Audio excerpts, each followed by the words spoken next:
ધોરણ 9ના બધા વિદ્યાર્થી ભાઈઓ બહેનોની જનતા વિદ્યાલય જાડિયાના વર્ચ્યુઅલ ક્લાસથી ગુડ મોર્નિંગ. તમામ વિદ્યાર્થીઓનું 9મા ધોરણના આ અંગ્રેજીના ક્લાસમાં સ્વાગત છે. બાળકો, ગઈકાલે આપણે તમારા 9મા ધોરણનું પ્રથમ કાવ્ય રિવર રિવર એ શરૂ કરેલું.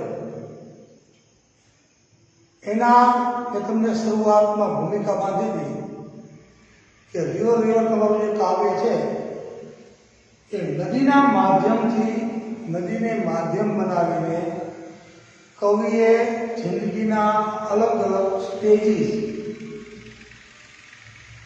અલગ અલગ તબક્કાઓ, જિંદગીની અલગ અલગ અવસ્થાઓ એને નદીના માધ્યમથી બતાવવાનો પ્રયત્ન કર્યો છે.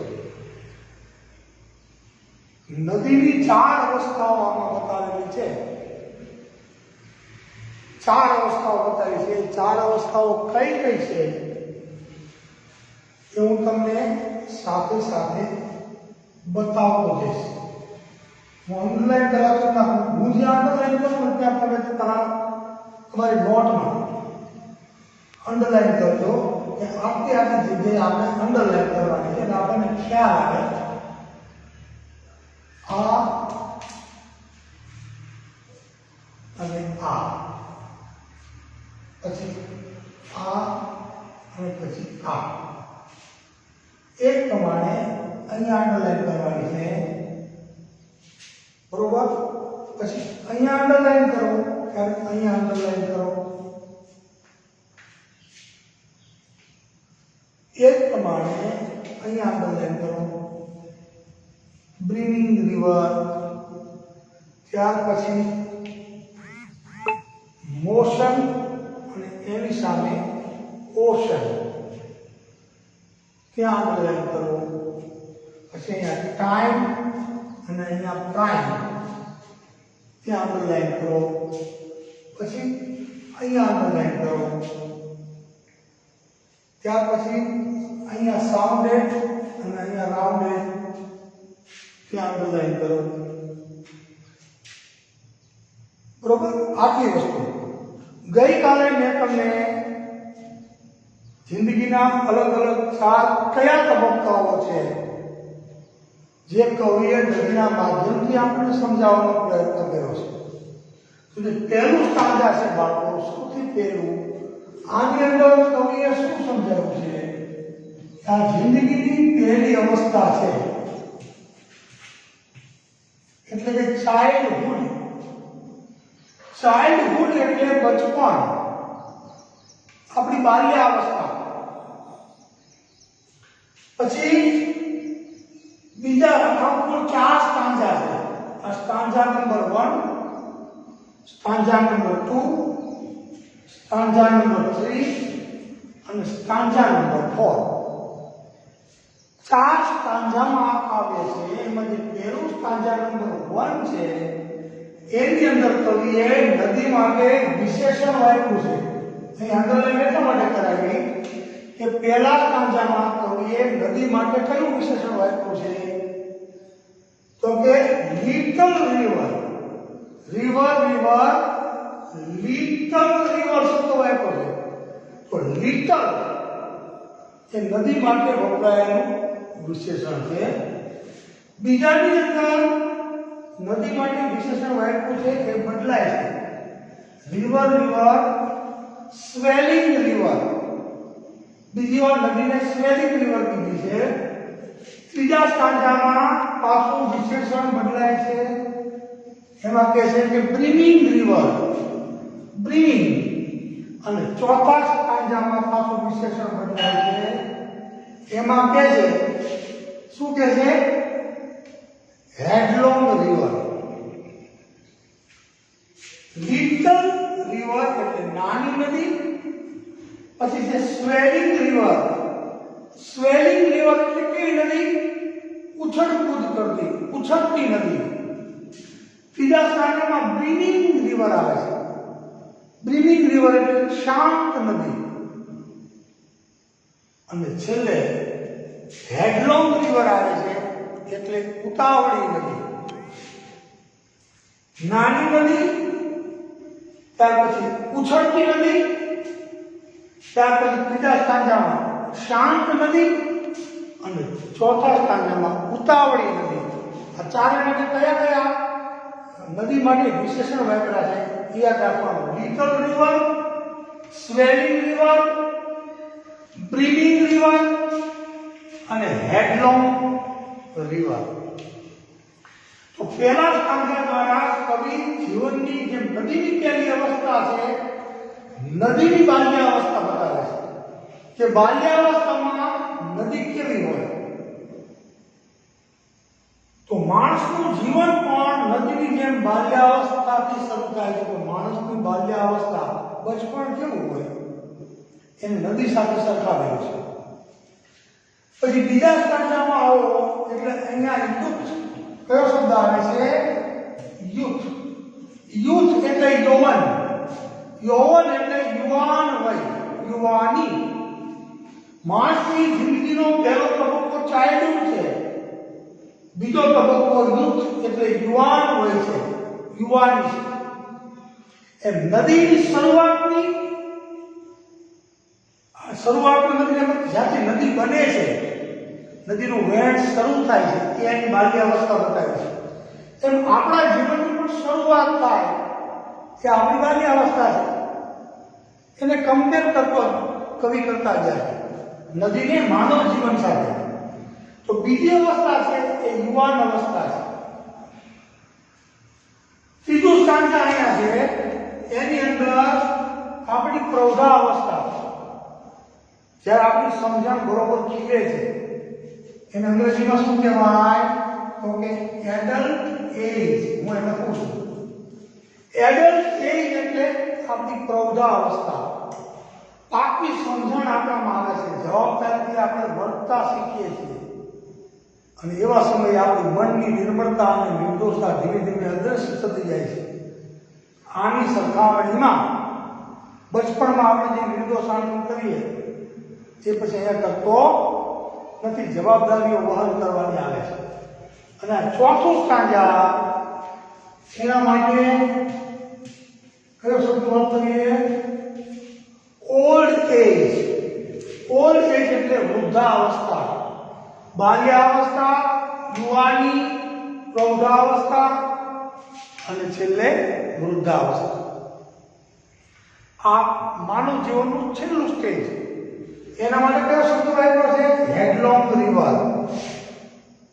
અને પછી ઓલ્ડ એજ આવે એટલે માણસની મૃત્યુ તરફની ગતિ.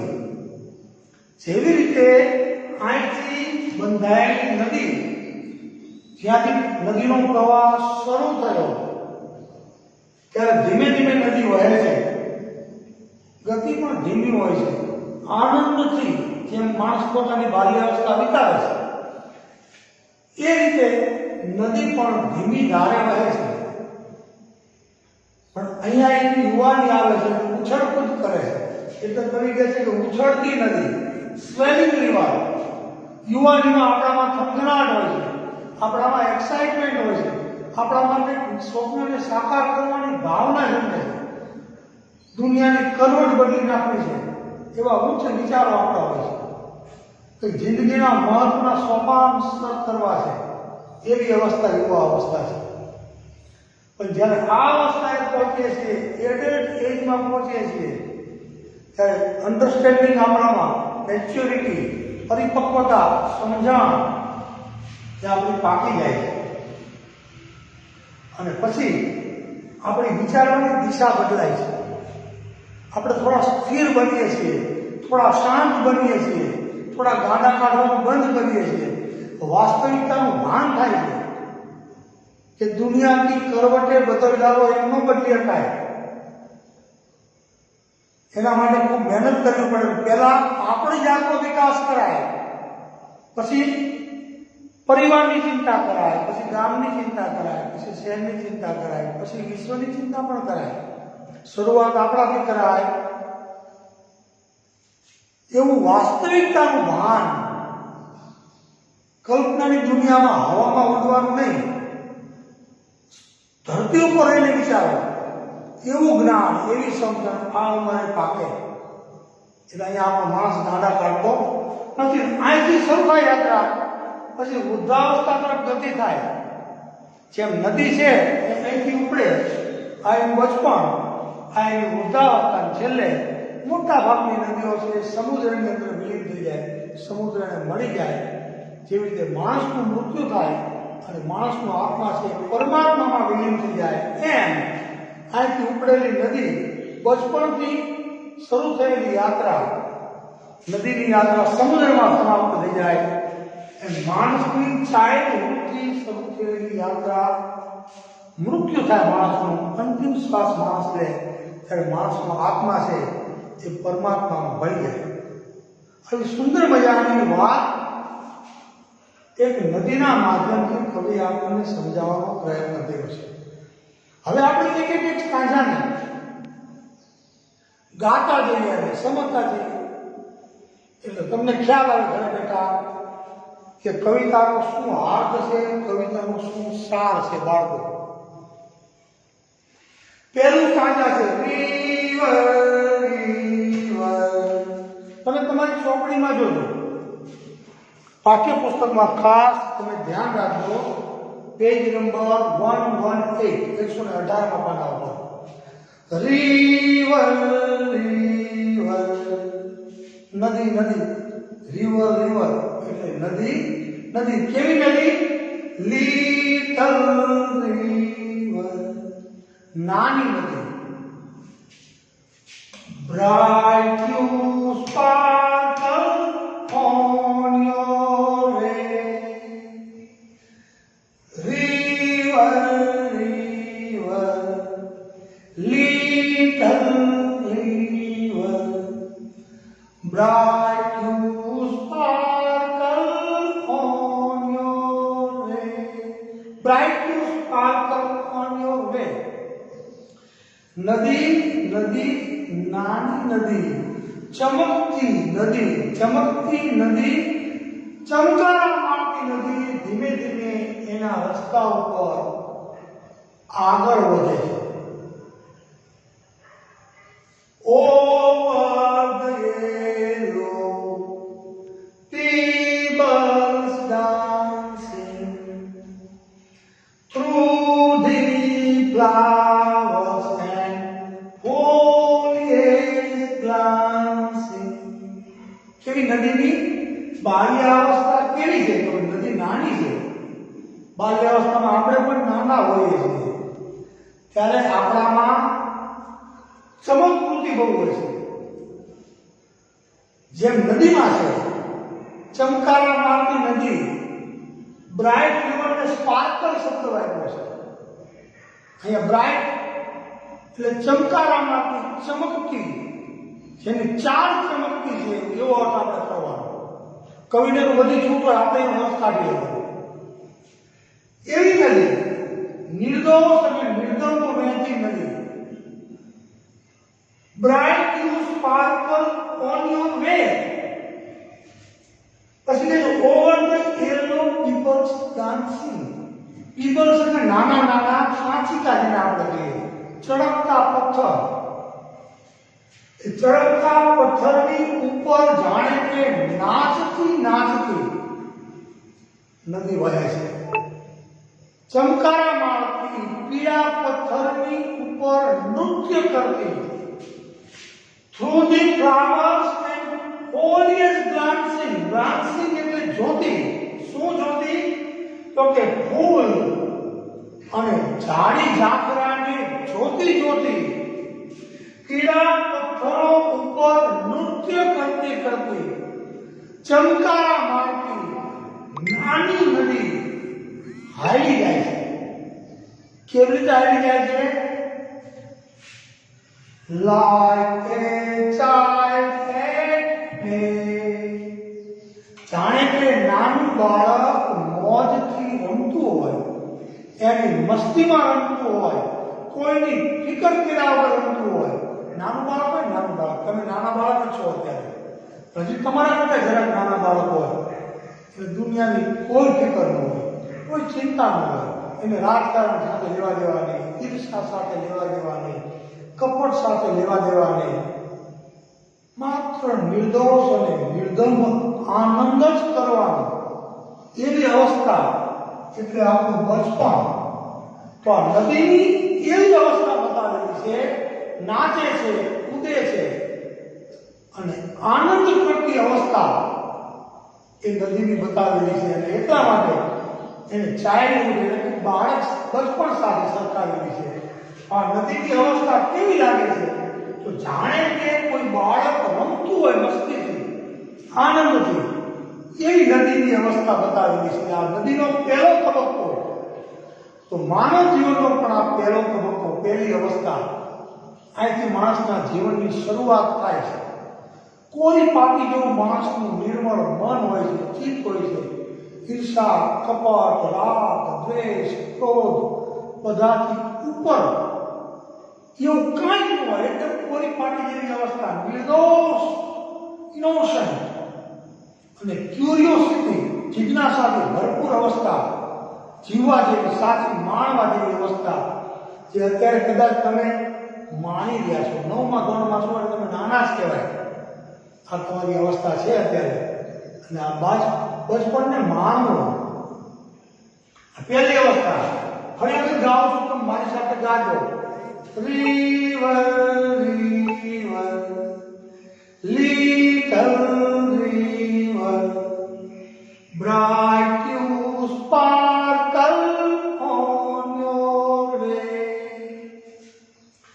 over the yellow pebbles dancing, through the flowers and foliage glancing, like a child at play. Like a child at play એટલે નાનું બાળક રમતું હોય એવી રીતે. હવે આની અંદર રાઇમિંગ વર્ડ્સ આપણે ગોતવાના. પરીક્ષામાં તમારે પૂછાય છે દરેક કાંજામાં રાઇમિંગ વર્ડ્સ શોધી બતાવો કે કયા શબ્દ સાથે કયા શબ્દનો પ્રાસ મળે છે.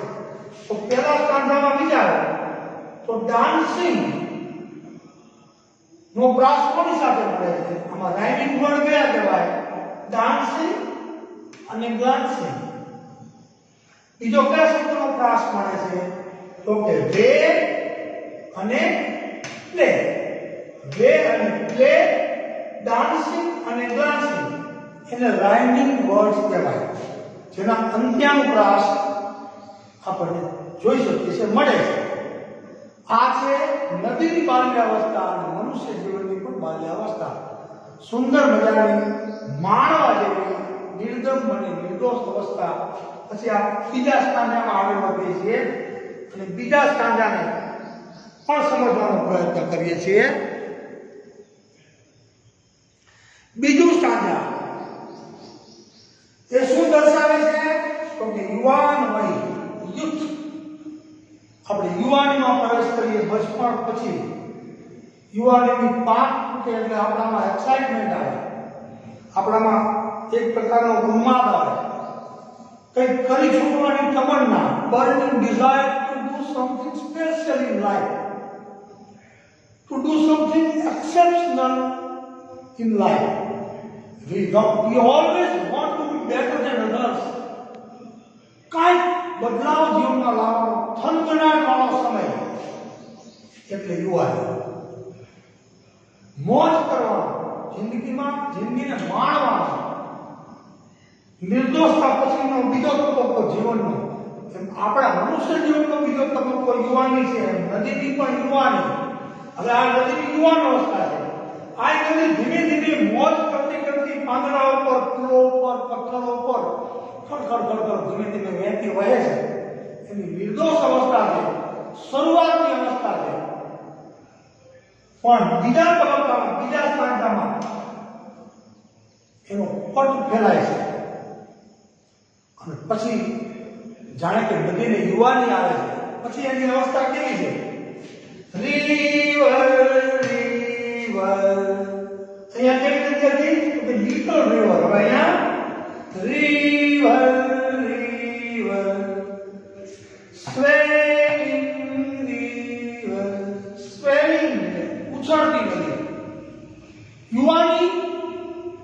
એનું નામ જ ઉછળવું. કાંઈક મેળવી લેવા માટે થનગનાટ સાથે, ઉમંગ સાથે ઉછળવું. ઉછળવું એટલે માત્ર સર્જથી કૂદકો મારવાની વાત નથી. તમારા તરંગોમાં ઉછળવું, તમારા ડ્રીમ્સ, તમારી ઇમેજિનેશન, તમારી કલ્પનાને સાકાર કરવા માટે ઉડવું. અહીંયા નદી માટે શબ્દ આપ્યો છે સ્વેલિંગ રિવર. નદી તો ખરી, પણ કેવી નદી? રિવર રિવર સ્વેલિંગ રિવર, ઉછળતી નદી. On your rough and smooth. Rough and smooth. Smooth એટલે લીસું, rough એટલે ખરબચડું. લીસા ખરબચડા રસ્તા ઉપર કૂદકા મારતી ઉછળતી નદી એ આગળ વધે છે. જ્યારે આગળ વધે છે ત્યારે બે પ્રકારના રસ્તા આવે છે. ઉબડ ખાબડ પથ્થરવાળા રસ્તા પણ આવે છે અને લીસો માર્ગ પણ આવે છે. જીવનની અંદર પણ સુખ અને દુઃખ બે સહન કરતા આપણે આગળ વધવાનું હોય છે. જિંદગીની અંદર કડવી ક્ષણો પણ આવે છે, મીઠી ક્ષણો પણ આવે છે, સુખ પણ આવે છે, દુઃખ પણ આવે છે. એ કવિ આપણને બતાવે છે કે નદી છે એ ઉછળતી નદી છે, પણ આગળ વધે છે કેવા રસ્તા ઉપર? River river swelling river on you રસ થ્રુ રફ એન્ડ સ્મૂથ. ખાડા ખરબડિયા વાળો ખરબચડો રસ્તો અને લીસો રસ્તો બેની ઉપર નદી છે, આગળ આગળ ચાલે છે, આગળ વધે છે, બેને પસાર કરતી કરતી. ક્યાંક સરસ મજાનો લીસો રસ્તો આવે છે તો પાણીને વહેવાની મજા આવે, ક્યાંક ખરબચડો રસ્તો આવે છે તો નદી અવાજ કરે છે, દુઃખ વ્યક્ત કરે છે, પાછી આગળ વધે છે. એને પણ અતિક્રમી જાય છે. જીવનમાં બે તબક્કાઓ આવશે એમ કવિ બતાવે છે. આગળ louder, faster, Browning leaping over rocks by rosebank sleeping, like impetuous youth. શું કહે છે કવિ? Louder, faster, Browning leaping. અવાજ કરતી ઉછળતી નદી. જ્યારે ખડકતી નદીની યુવાન અવસ્થા કઈ કહેવાય? ધસમસતો પ્રવાહ. માણસને કે વાહનને કે ઢોરને તાણીને ફેંકી દે 4 કિલોમીટર, એની યુવા અવસ્થા છે. આપણે આવી નદીનું સ્વરૂપ જોયું છે બાબા, અને આપણે ટીવીના માધ્યમથી પણ નદીના પૂર જોઈએ છીએ. એકદમ ભયંકર અવાજ કરતી નદી અને ઝડપથી જેનો પ્રવાહ જઈ રહ્યો છે એવી નદી, કૂદકા મારતી નદી, કાંઠાને તરબોળ કરતી નદી. Over rocks by rosebed sweeping. Over rocks ખડકો પરથી પસાર થતી એ નદી કેવી લાગે છે? અવાજ કરતી, ઝડપથી ગતિ કરતી, ખડક જેવી ગુલાબના ફૂલની કિનાર પરથી પસાર થતી નદી. આવું બધું કવિએ વર્ણન કર્યું છે. નદી કેવી લાગે છે, કેવી સળસળાટ ચાલી જાય છે, સ્વીપિંગ. Like ઇમ્પેચ્યુઅસ youth. જાણે ઇમ્પેચ્યુઅસ યુથ, ઉન્મત્ત યુવાન પોતાના કાર્ય માટે પૂર્ણ આત્મવિશ્વાસ સાથે આગળ વધી રહ્યો હોય એવી યુવા અવસ્થા વાળી નથી. અવાજ કરતી, ગતિ કરતી, કૂદકા મારતી, સારા અને નકશા, ખડબચડા અને લીસા રસ્તાને પસાર કરતી આગળ વધી રહી છે. એ નદીની અવસ્થા કેવી છે? Like ઇમ્પેચ્યુઅસ youth. ઉન્મત્ત યૌવન છે. ઉન્મત્ત યૌવન એટલે કંઈક કરી છૂટવાની તમન્ના વાળી આ ઉંમર છે. એ યુવાન છે. નિર્ભીક બનીને જીવનમાં આવતા જે ચેલેન્જ છે, પડકારો છે, એ પડકારોને ઝીલીને એને અતિક્રમિત જવાની ઝંખના સાથે નદી જાણે કે સ્પીડથી ધસમસતા પ્રવાહ સાથે આગળ વધે છે. એ એની યુવા અવસ્થા છે. ફરી વખત river, river, swaying river, on you rush through rough and smooth, louder, faster, brawling, leaping, over rocks by rose banks sweeping. ખડકમાંથી પસાર થાય છે. કાંઠા ઉપર ગુલાબ ઉગેલા છે, એના ઉપરથી એનો પ્રવાહ સડસડાટ પસાર થઈ જાય છે. અને મસ્તી સભર અવસ્થામાં કેવી રીતે like impetuous ઉન્મત્ત યૌવન જેની અંદર છલકી ગયું છે એવા યુવાનની માફક આ નદી છે એ આગળ વધી રહી છે. આ બીજું સ્ટાન્જા. પછી આવે છે ત્રીજું stanza. river, river, brimming river, broad and deep and still as time, seeming still yet still in motion, tending onward to the ocean, just like mortal prime.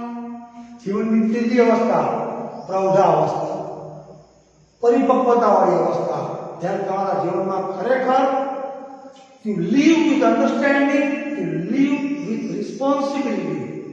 As a brother, as a father, as a mother, you start understanding your responsibility as an important member of the family. This is the age.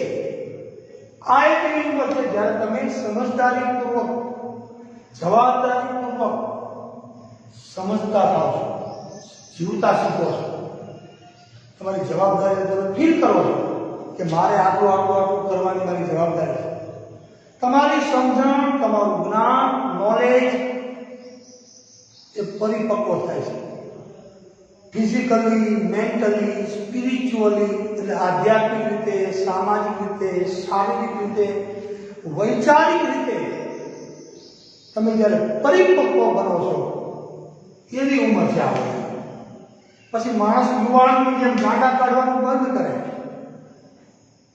કઈ રીતે જીવવું જોઈએ, કઈ રીતે બોલવું જોઈએ, કઈ રીતે સંબંધો સાચવવા જોઈએ, કઈ રીતે આગળ વધવું જોઈએ, શું ન કરવું જોઈએ, શું કરવું જોઈએ, એનું પૂરેપૂરું ભાન આપતી અવસ્થા એટલે એડલ્ટ એજ. તો આ નદીની પણ ત્રીજી અવસ્થા છે. રિવર, રિવર, પણ કેવી રિવર? તો કે બ્રીવિંગ રિવર. કેવી નદી? શાંત નદી. અહીંયા માણસમાં પરિપક્વતા આવે એમ જ્યારે નદી ખળખળતી ધસમસતો પ્રવાહ હોય ને એ જ નદી જ્યારે આગળ વધે અને જ્યારે નદીનો પટ મોટો થાય અને પાણી જેવું ફેલાય અને એનો વિસ્તાર થાય એ નદીનો પ્રવાહ કેવો થઈ જાય? શાંતિથી નદી વહેતી હોય. કોઈને તાણી જવું, કોઈને ખેંચી જવું, કોઈને પાડી દેવું, તો પડકાર ઝીલવાનો ન હોય, શાંતિથી નદી વહે. એવી જીવનની પણ આ ત્રીજી અવસ્થા છે. કવિ કહે છે રિવર, રિવર, બ્રીવિંગ રિવર, શાંત નદી, બ્રોડ એન્ડ ડીપ, ગહન અને વિશાળ, મોટા પટમાં ફેલાયેલી, એન્ડ સ્ટીલ એઝ ટાઈમ, સમય જેવી સ્થિર, મોટી, વિશાળ, ગહન, સમય જેવી સ્થિર.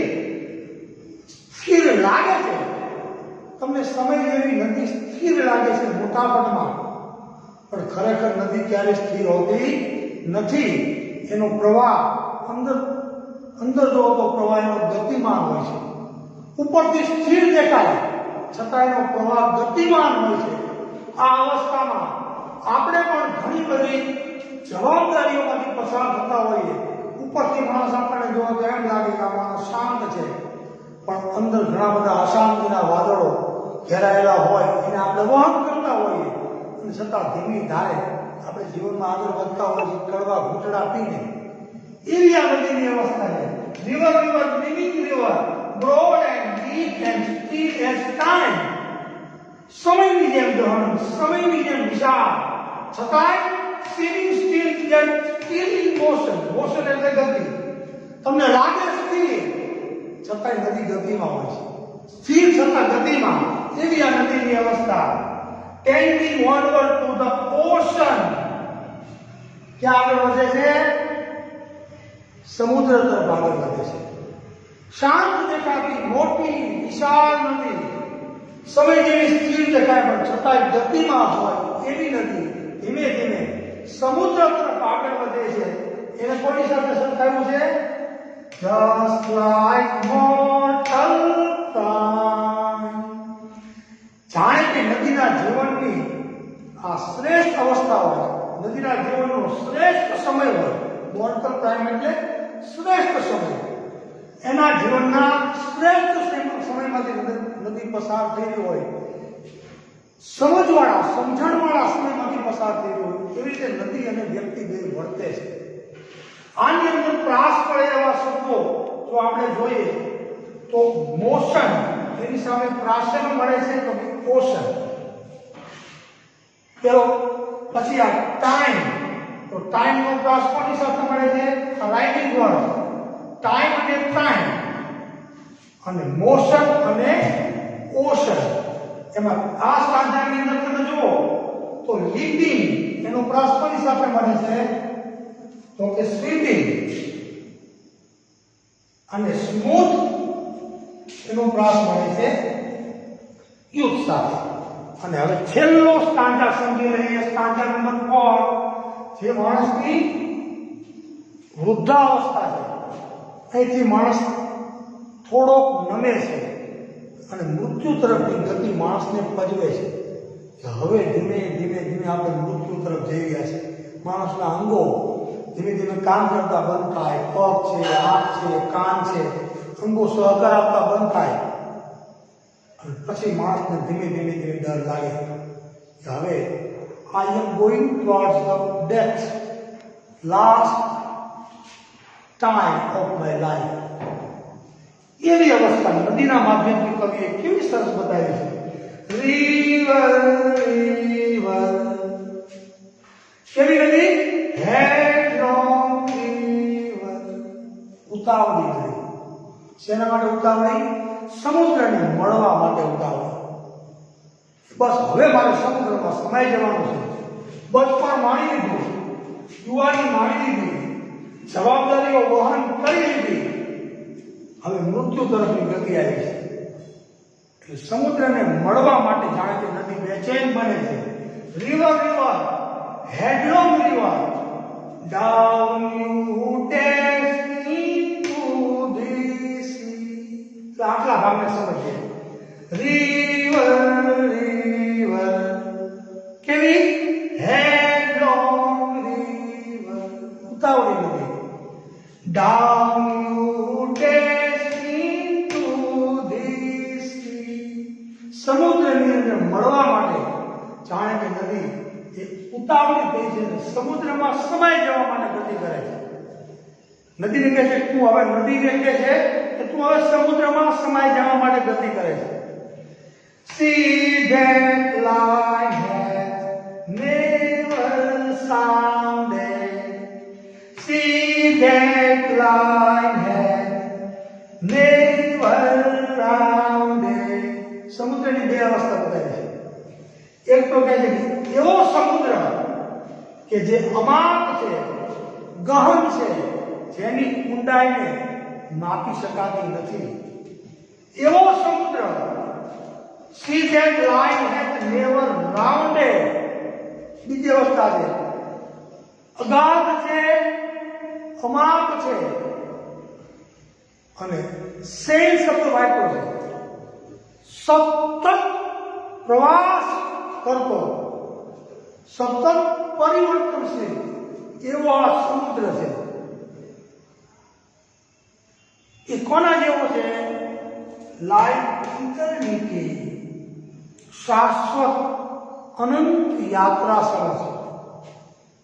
કહેવાનો મતલબ એટલો બાળકો છે, સમુદ્રને આમ તો જીવન સાથે સરખાવ્યો છે. એવો સમુદ્ર જેને માપી શકાતો નથી, જેની ગહનતાને માપી શકાતી નથી, અને જે અનંત યાત્રા કર્યા કરે છે, અવિરત દોડ્યા કરે છે. માનવ જીવન પણ કેવું છે? માણસ જન્મે છે, બાળક બને છે, યુવાન બને છે, પ્રૌઢ બને છે, વૃદ્ધ બને છે, સારા નરસા કર્મો કરીને મૃત્યુ પામે છે, અને ફરી પાછો અનેક જન્મ ધારણ કરીને ફરી પાછો મનુષ્યનો જન્મ લે છે, ફરી બાળક બને છે. ફરી આ ચક્કરમાં મનુષ્ય વર્ષોથી ફર્યા કરે છે. લાઈક ઇટર્નિટી, આ અનંત યાત્રા છે, વર્ષોથી ચાલી આવે છે, એનો અંત નથી આવતો. એટલે એને સમુદ્ર સાથે સરખાવી છે. જેમ સમુદ્રના તળને પામી શકાતું નથી, સમુદ્ર જેમ સતત ગતિમાન રહે છે, એવું જ મનુષ્ય જીવનનું છે કે આ યાત્રા સતત ચાલ્યા કરે છે. અનંત યાત્રા છે, બચપણથી શરૂ કરીને વૃદ્ધાવસ્થા સુધી. અંતે નદી જેમ સમુદ્રને મળી જાય છે, એમ જીવાત્મા જન્મે છે, યુવાન થાય છે, જવાબદારીઓ નિભાવે છે, વૃદ્ધ થાય છે, અને નદી સમુદ્રને મળી જાય છે, એમ માણસનો આત્મા શરીર છૂટી જાય છે, અને આત્મા પરમાત્મામાં વિલીન થઈ જાય છે. આવી નદીની 4 અવસ્થાઓ, ચાઇલ્ડહુડ, યુથ, એડલ્ટેજ અને ઓલ્ડ એજ નદીના માધ્યમથી બતાવી અને કવિ છે એ કવિતા પૂર્ણ કરે છે. હવે આની અંદર પ્રાસ મળે છે, જોઈ લો. સાઉન્ડેડ અને રાઉન્ડેડ એ બેનો પ્રાસ સીધો જ મળે છે આપણે, અને ડેશની સામે હેફનો પ્રાસ મળે છે. અહીંયા આપણું પહેલું કાવ્ય આપણે પૂર્ણ કરીએ છીએ. હવે આનું સ્વાધ્યાય તમે શાંતિથી જોઈ જજો, આ વિડીયો શાંતિથી જોજો, તમને કવિતા બરોબર સમજાઈ જશે. અહીંયા મારી વાતને પૂર્ણ કરું છું. આવજો બધા, જય શ્રી કૃષ્ણ.